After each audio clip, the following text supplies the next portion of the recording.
I mean, for me, the focus is on building the right things, because unless you build the right things, you don't have a successful product.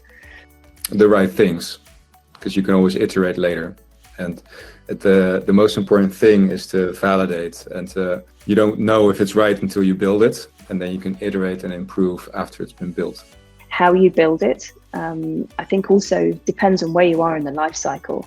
So for example, if you're building an MVP and you just want to test out that you're doing the right thing, then it doesn't really matter if it's not built in the perfect way. You can fling a prototype together just to test your ideas.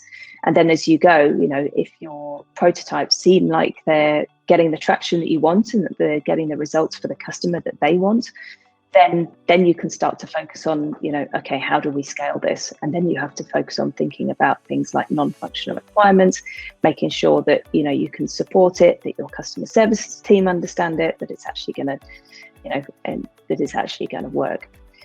I think the trick of building the right thing is also keeping it small. And if you keep it small because you want to validate something, there's also not a lot of technical depth that you're building.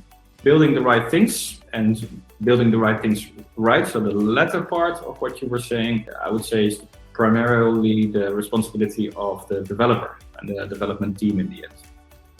So from my perspective, the product owner and the team, they decide how to develop, and the product manager is about the what.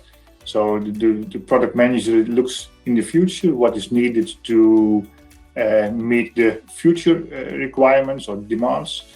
I feel this is about to build, to write the right items. Well, I think the focus should always be build by adding value. You can validate that by building something as small as possible and then iterate from there.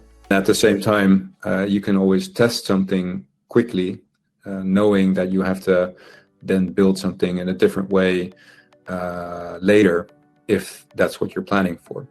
Educating is a big part of the responsibility, the tasks that the product manager or product owner has with any stakeholder, but very much also including the development team. They need to understand why we're doing certain things, what we're building, and who we're building it for. And then that enables the development team to also create certain focus in how they work and in how they should be approaching the solution direction. Sometimes, of course, we have items which we should do, which like some security fixes, security patches, we have to do, takes a lot of time sometimes. And it's always a balance between to work for the developers to work on nice items, which they like, and also items which they should think by themselves, which are necessary to keep the performance up and running, and also other tech items.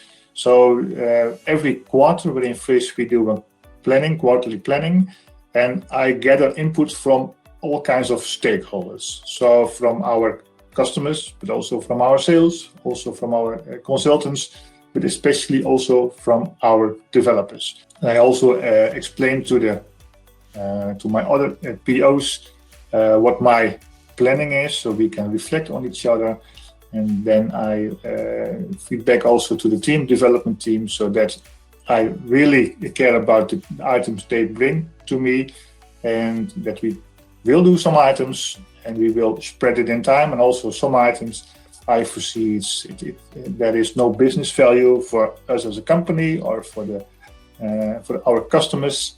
And then we will decide, or we drop it or we move it to the future.